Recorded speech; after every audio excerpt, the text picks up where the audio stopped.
Meus queridos, nós queremos pensar hoje sobre o amor de Deus em meio às adversidades. Quando alguém fala do amor de Deus, quando nós ouvimos algumas expressões, lemos alguns textos, como vamos fazer daqui a pouquinho, talvez as nossas dificuldades, as adversidades que nós vivemos, elas começam a falar nos nossos ouvidos. Talvez Satanás aproveita aquele momento para dizer o seguinte: mas olha o que você está passando, que amor é esse? Que Deus é esse que ama, mas permite que você passe por tanta dificuldade? Sabe aquela situação que pesa no seu coração?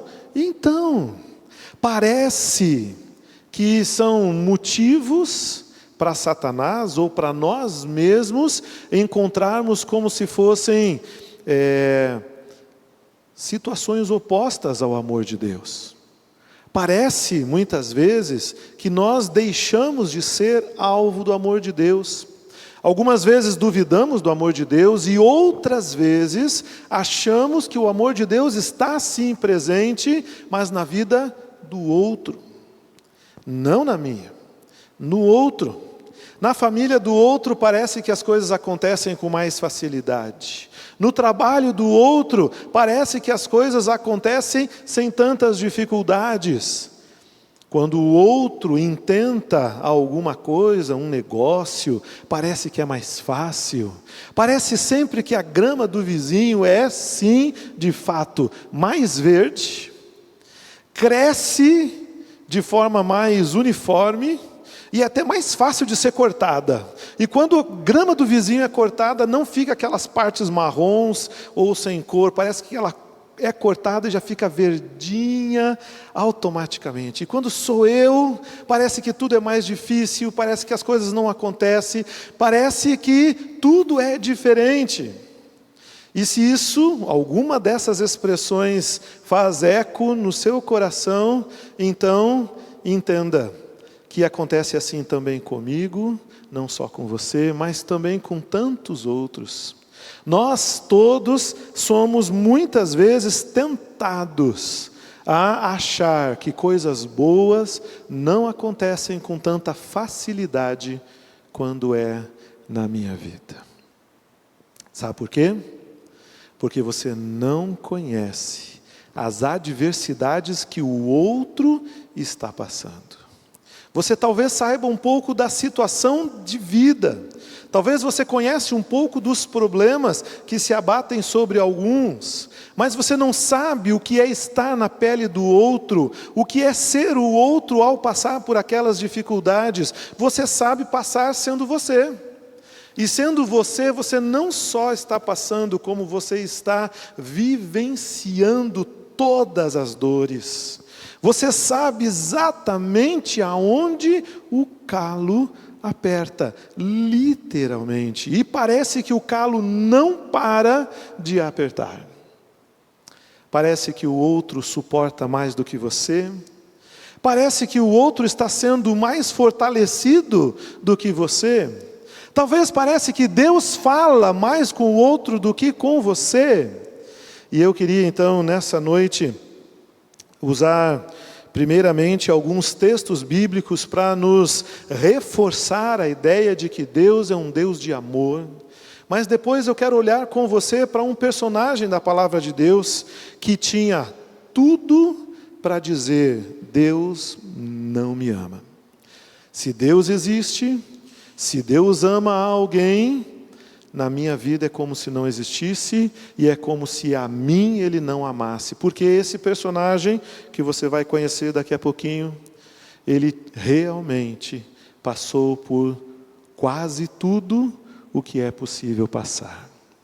E se você sente pena de você mesmo, tenta se colocar no lugar dele daqui a pouco, quando você pensar. E é um personagem muito conhecido, e garanto também que alguns de vocês, ao me ouvir falar, já estão conseguindo pensar nesse homem. E daqui a pouquinho você vai conseguir checar se você tinha pensado na mesma pessoa.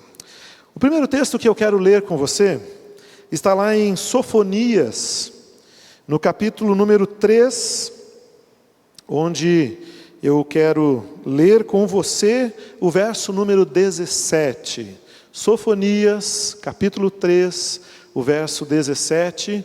Ele está aqui, e eu quero ler, ele diz assim: o Senhor, o seu Deus, está no seu meio, um guerreiro poderoso para salvar. Ele terá imensa alegria em você, com o seu amor a renovará. Se regozijará em você com brados de alegria. Uma das expressões que diz ali é que ele se alegrará ou se deleitará em você com alegria. E calar-se-á por seu amor. Deus agindo com o seu amor. Na minha vida, na sua vida. Que amor é esse?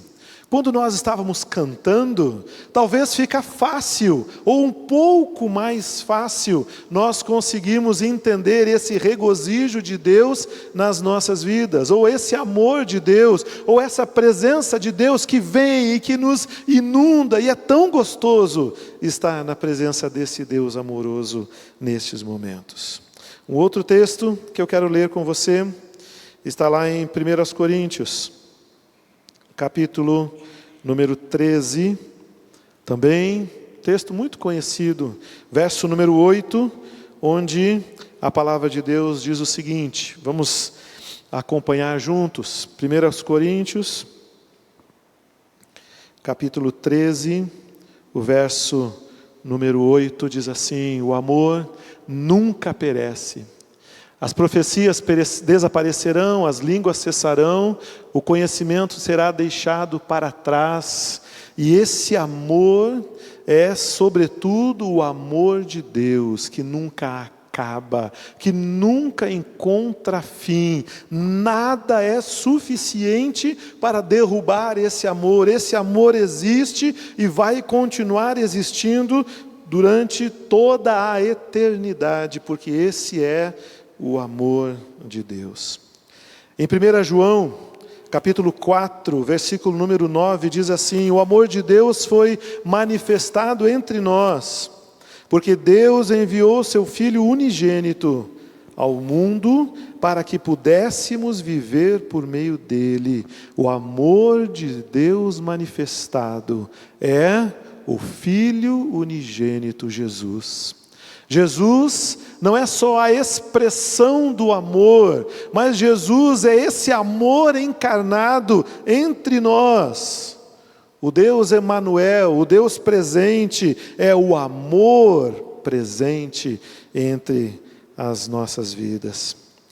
João 3,16, porque Deus amou o mundo de tal maneira que deu seu Filho unigênito, para que todo aquele que nele crê não pereça, mas tenha a vida eterna. Deus amou você.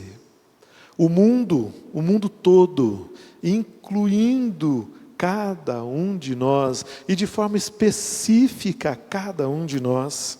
Nós somos, meus irmãos, ao longo das nossas vidas, quando olhamos para as nossas dificuldades, as adversidades que nós enfrentamos, nós somos desafiados dia a dia a colocar o amor de Deus diante dos nossos olhos e não os nossos problemas.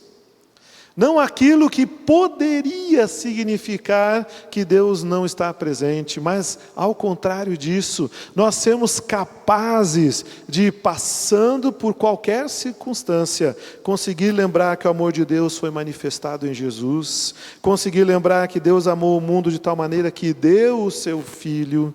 Efésios 2, 4 e 5 ainda diz assim, que Deus, sendo rico em misericórdia, por causa do grande amor com que nos amou, mesmo enquanto nós estávamos mortos nos nossos delitos ou nas nossas ofensas, Ele nos deu vida, juntamente com Cristo, pela graça sois salvos. Não é algo que eu fiz, Não é algo que eu conquistei, é o amor de Deus, e o Deus que ama é rico em misericórdia. 1 João capítulo 4, versículo número 8, diz assim, que aquele que não ama não conhece a Deus, porque Deus é amor. E aqui, a palavra de Deus então começa também a empurrar na nossa direção alguma responsabilidade. Por quê? Porque se você conhece a Deus, se você anda com Deus, não é só receber o amor de Deus, não é só ser alvo do amor de Deus e dizer que este amor venha e inunde a minha vida, não, é também olhar para meu coração e permitir que o meu coração viva esse amor que é o amor de Deus, porque quem não ama não conhece a Deus. Então, se você conhece a Deus, não só viva e usufrua desse amor, mas também coloque em prática esse mesmo amor na vida de outras pessoas. 1 João, ainda tem o versículo anterior que diz assim: amemos, pois, uns aos outros, pois o amor é de Deus, e todo que ama é nascido de Deus e conhece a Deus. Quantas e quantas vezes nós oramos dizendo para Deus: Deus, eu quero te conhecer mais de perto.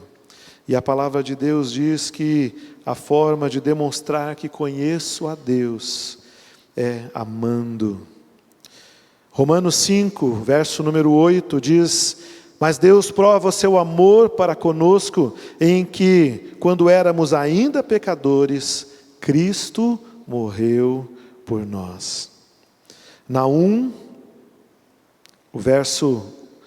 capítulo 1, verso número 3, diz assim: o Senhor é tardio em irar-se, grande em poder, tardio em irar-se, por causa da sua misericórdia, baseada no seu amor. Deuteronômio 10, 17, ainda diz: porque o Senhor vosso Deus é Deus dos deuses, Senhor dos senhores, o Deus grande, poderoso, forte, terrível, que não faz acepção de pessoas. Significa que Ele aceita você e eu, todos nós, da forma como nós estamos. E aí então, eu escrevi algumas frases que se relacionam com esse amor, e eu quero ler 10 frases. A primeira delas diz assim: o amor de Deus é inabalável, nada pode nos separar dele, mesmo em meio às adversidades mais difíceis. Segunda, Deus está sempre presente e próximo daqueles que o invocam com sinceridade. Ele está sempre pronto para nos ajudar e para nos consolar. Outra, o Senhor é Pai das misericórdias, é o Deus da consolação, é aquele que está sempre pronto para nos confortar em todas as nossas tribulações, em todas as nossas dificuldades. Ainda, mesmo quando passamos por situações muito difíceis, Deus está conosco. E Ele está conosco nos protegendo, livrar de todo e qualquer mal. Ainda, Deus é o nosso refúgio, a nossa fortaleza, é aquele que deseja estar presente comigo e com você em todos os momentos. Outra, podemos depositar todas as nossas preocupações, todas as nossas ansiedades nas mãos do Senhor, porque é Ele quem se importa verdadeiramente conosco e sempre vai ser capaz de cuidar de cada um de nós em todos os momentos. É o amor de Deus que é incondicional, que não depende das nossas ações, não depende da nossa capacidade, não depende dos nossos méritos. Ele nos ama de forma independente de absolutamente todas as coisas. Ele nos oferece o seu perdão, Ele nos oferece uma chance nova a cada dia. A palavra de Deus nos diz que as misericórdias do Senhor se renovam sobre as nossas vidas cada manhã. Hoje pela manhã, quando você abriu os seus olhos, as misericórdias de Deus se renovaram sobre a sua vida. Eu não sei se você imagina as misericórdias de Deus em termos quantitativos ou em termos qualitativos, mas elas são nos dois sentidos. As misericórdias de Deus vão sendo derramadas sobre nós porque Deus nos ama. É o amor de Deus que também nos traz a presença de Deus sobre as nossas vidas, nos trazendo paz, esperança, nos dando forças para que sejamos capazes de enfrentar as dificuldades que surgem em nosso caminho. Quando nós nos sentimos sozinhos, quando nós nos sentimos desamparados, ainda assim podemos encontrar conforto na presença de Deus, porque Ele nos sustenta, nos dá coragem, sempre para seguir em frente. E ainda, Deus nos oferece a sua graça, o seu amor, a sua misericórdia, tudo isso de forma abundante, nos dando a certeza absoluta de que nunca estivemos sozinhos, não estamos sozinhos e nunca estaremos sozinhos, não pela vontade de Deus, talvez pela nossa vontade, talvez pela nossa ação de deixar Deus de lado, mas do ponto de vista de Deus, nunca. E também podemos contar com esse Deus que ama de forma infinita. Eu queria que você percebesse que o tempo todo, cada vez que eu ia falando sobre amor de Deus, eu ia também citando problemas, dificuldades, adversidades. Por quê? Porque é assim as nossas vidas. É exatamente assim que Deus nos chama para viver no meio das adversidades. Nenhum de nós, passando por dificuldade, deve imaginar que é só comigo ou só com um ou outro. Não, a vida ela é feita para exatamente nós vivenciarmos e vencermos todas as dificuldades. É Deus nos capacitando para, no meio delas, nós nos tornarmos vitoriosos todos os dias. E agora, eu quero ir lá no Velho Testamento. E quero ler com os irmãos um livro que tem o nome deste nosso personagem. Que personagem seria? O que você acha? Quem? Jó. Você não errou nada. Eu queria dizer para você que eu gosto muito de Jó. Eu gosto da história de Jó, mas eu gosto do próprio Jó. Eu não sei se com os personagens bíblicos, você tem alguns deles que você consegue imaginar, até a figura, a fisionomia dele ou dela. E tem alguns com os quais você simpatiza mais, tem outros com os quais você se compadece mais, tem outros que você fica bravo e você fala, mas como é que pode? E aí talvez com alguns você se sente revoltado, mas eu gosto muito de Jó. E eu consigo imaginar Jó com uma fisionomia, e teve alguns momentos na vida que eu pensei assim, como seria bom para mim se eu soubesse desenhar. Se eu pudesse desenhar a fisionomia de um rosto, eu teria desenhado de alguns dos personagens bíblicos que a minha mente consegue conceber de alguma forma. Mas quando eu penso em Jó, e nós vamos abrir nossas Bíblias lá no capítulo 1, e vamos ler todo o capítulo.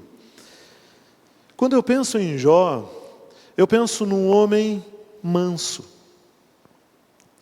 Eu penso num homem sofrido. Penso num homem que, no meio de tantas dificuldades, ainda assim era um homem forte, firme, inabalável.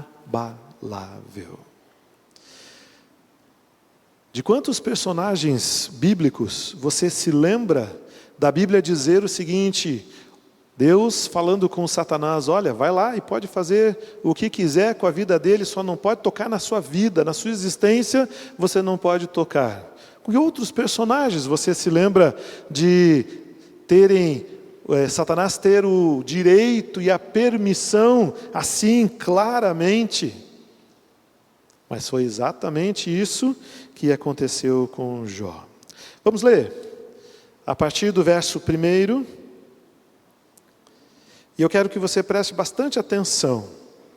Talvez você não goste tanto de Jó, como eu gosto, e talvez por não gostar tanto, talvez você nunca deu tanta importância para este personagem. Mas eu queria que você percebesse o quanto ele se assemelha comigo e com você.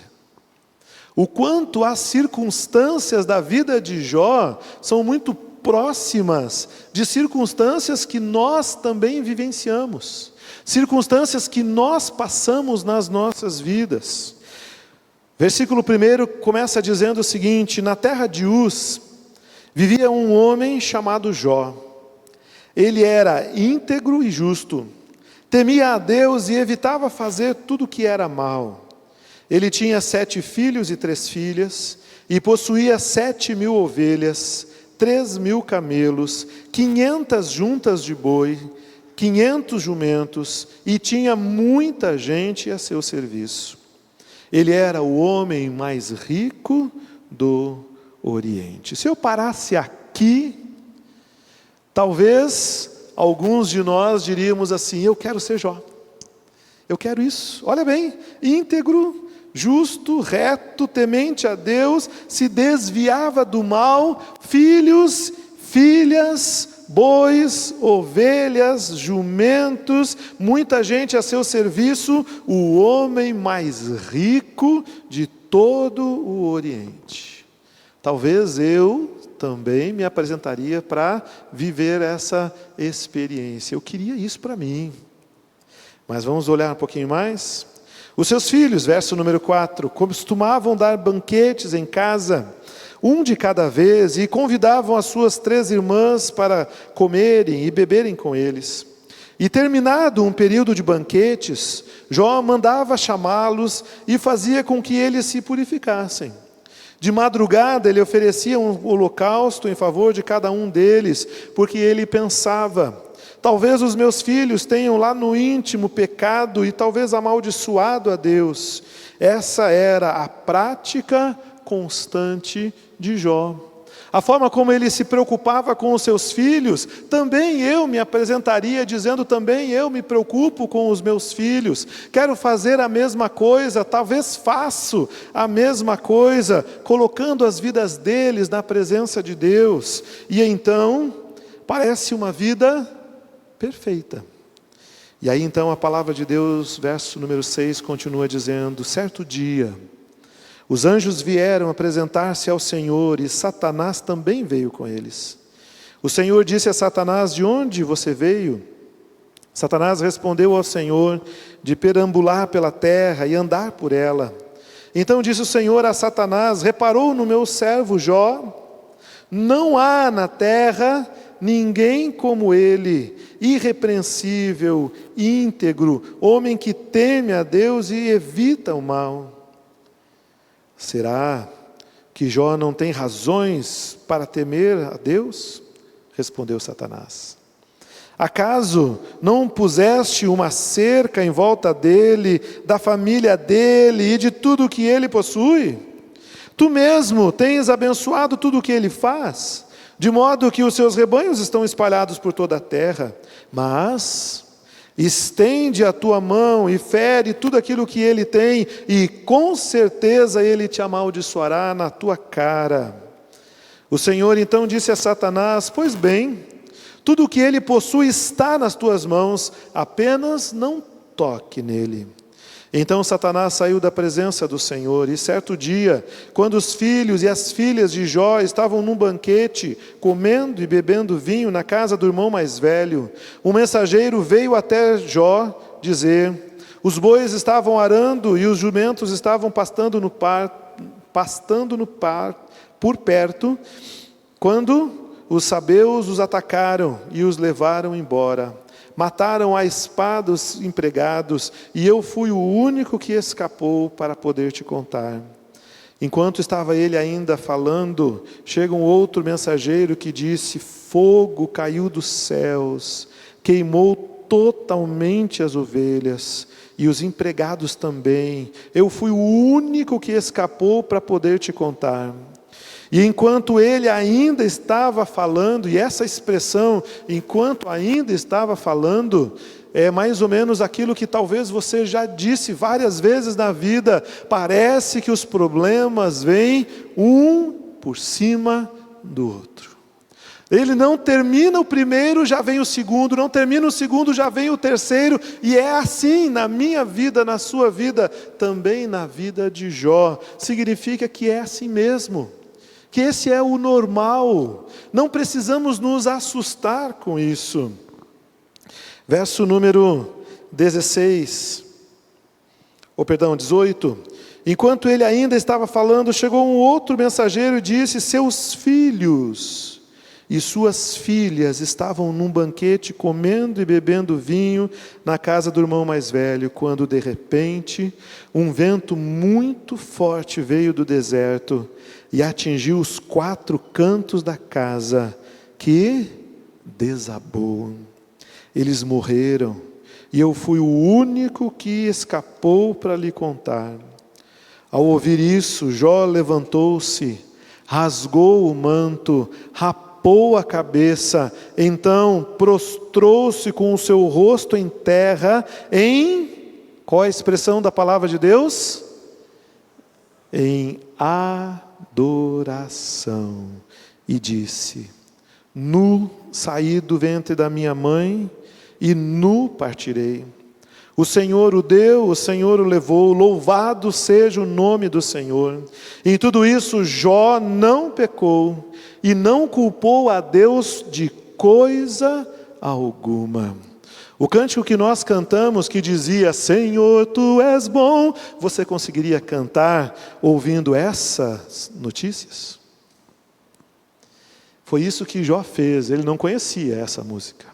Talvez tinha uma outra, que ele mesmo compôs naquele momento, porque a palavra de Deus diz que ele rasga suas roupas, raspa sua cabeça, prostra-se com o rosto em terra e adora o Senhor. Ele não reclama, ele não amaldiçoa Deus, ele não se sente o mais miserável dos homens, o mais desafortunado. Ele entende que Deus pode fazer todas as coisas na minha vida.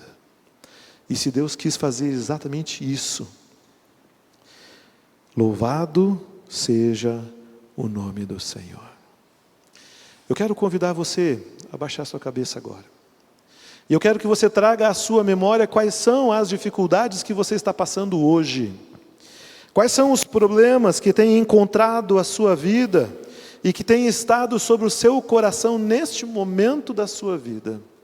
E eu quero desafiar você a adorar, aí no seu coração, só entre você e o seu Deus, e dizer: Deus, eu reconheço que o Senhor continua sendo bom. Eu consigo pensar no meu problema, eu consigo lembrar da minha dificuldade, mas eu declaro em alta voz que o Senhor é bom. Eu reconheço que a Tua misericórdia dura para sempre. E eu sei, meu irmão, eu sei o quanto é difícil isso que eu estou pedindo para você, mas eu quero dizer para você que essa é a experiência de Jó, e é por causa dessa experiência que o versículo 22 diz assim: em tudo isso Jó não pecou, e não culpou a Deus por coisa alguma.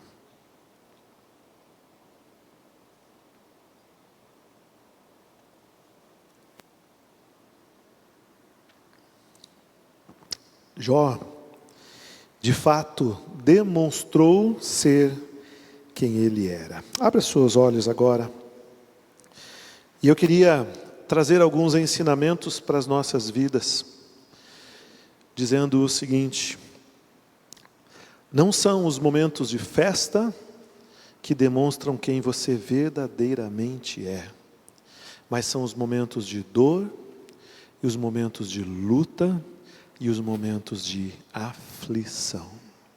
Sempre gostei de lembrar que as pessoas que você mais admira na vida não são as pessoas que tiveram vida fácil. Não são as pessoas que estavam sempre por cima, que estavam sempre vivenciando coisas boas sobre coisas boas, mas sim as pessoas que talvez você conheceu num ambiente como este, na presença de Deus e vendo a vida daquela pessoa sofrendo, passando por dificuldades que iam se sobrepondo, e você vendo aquela pessoa em pé, ainda sorrindo, cantando.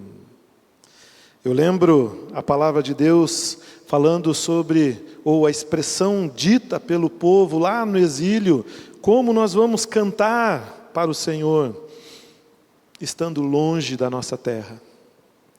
Talvez nos nossos corações como eu vou cantar ao Senhor, estando vivendo essa circunstância.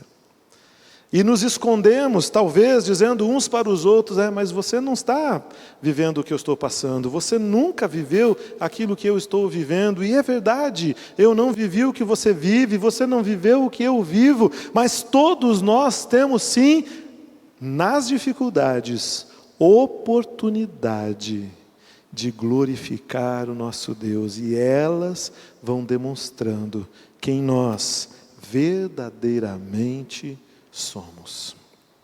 Segunda coisa,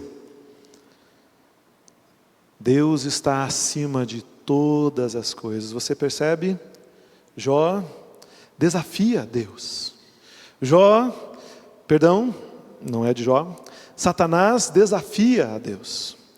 Satanás vem e diz, mas Jó tem uma vida boa, está tudo dando certo, então é claro que ele vai te louvar, é claro que ele vai ser fiel, mas toca em alguma coisa que ele tem para ver se ele não vai te amaldiçoar.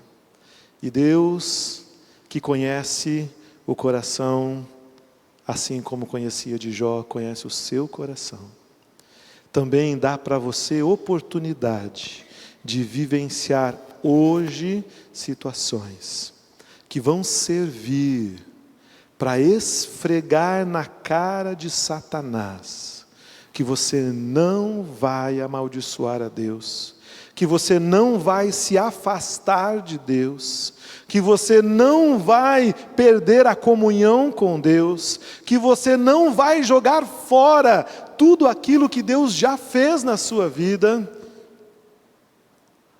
É a oportunidade, é a chance através das suas adversidades. É no final da vida de Jó que nós conseguimos enxergar tudo aquilo que estava acontecendo com ele o tempo todo. Mas, se você abrir lá o texto no capítulo 42, tem algumas expressões muito legais, muito bonitas e muito gostosas de serem experimentadas. Mas só se chega no final ao passar por tudo aquilo que nós precisamos passar, e se passarmos da forma correta. A palavra de Deus diz que Jó, em tudo aquilo, nunca, em momento algum, duvidou do Senhor Deus. E lá no finalzinho da sua vida, ele consegue dizer, agora os meus olhos te veem. Verso número 12 do capítulo 42 do livro de Jó, diz assim, o Senhor abençoou o final da vida de Jó mais do que o início. E ainda começou a citar, ele teve 14.000 ovelhas e aí por diante, dizendo o quanto Deus fez na vida dele. Restituindo, não aquilo que era direito de Jó, e essa é uma mentira que é plantada nos nossos corações, e eu queria lembrar de dizer isso.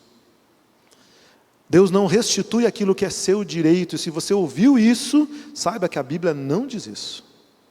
A Bíblia não me apresenta eu como tendo direito na presença de Deus de absolutamente nada. Porque se eu tivesse direito, Deus estaria usurpando o meu direito quando me tira alguma coisa, e ainda assim Deus não estaria sendo misericordioso ao me dar. Mas como eu não tenho direito a absolutamente nada de bom de Deus, também Jó não tinha esse direito, mas Deus escolhe, Deus decide abençoar. E então a palavra de Deus diz que Ele abençoou a vida de Jó no final, mais do que no início. O texto, no capítulo 42, ainda mostra no versículo 8, Deus dizendo o seguinte: meu servo Jó vai orar por você. E eu vou aceitar a oração dele. E não vou fazer a vocês aquilo que vocês merecem pela loucura que vocês cometeram. Falando com os amigos de Jó. Jó vai orar por você. Quando você precisa que alguém ore por você, quem é a pessoa que você gostaria que orasse por você? Não é exatamente aquela pessoa que você viu sendo firme e constante, inabalável, custasse o que custasse, acontecesse o que acontecesse. E talvez essa pessoa, Deus quer que seja você, para que também você seja capaz de abençoar a vida de outras pessoas. O amor de Deus está constantemente presente nas nossas vidas, constantemente presente em nossos corações. Mas isso precisa fazer diferença naquilo que nós vivemos. O último texto, Tiago, capítulo número 5. Tiago, capítulo 5.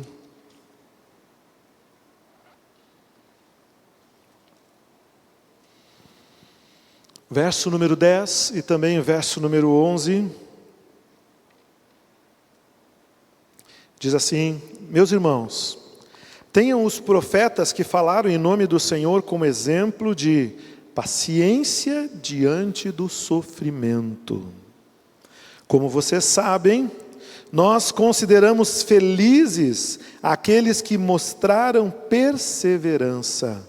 Vocês ouviram falar sobre a perseverança de Jó e viram o fim que o Senhor lhe proporcionou.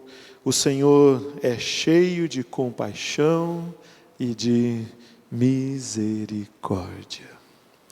O exemplo de Jó ecoando séculos depois, milhares de anos depois, aqui também em nossos corações.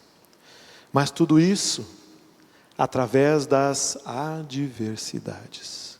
Se o texto do livro de Jó tivesse acabado lá nos primeiros versículos, os 4 primeiros versículos do livro, dizendo apenas que ele era bom, reto, temente a Deus, que se desviava do mal, o mais rico de todo o Oriente, tinha esses e esses e esses bens.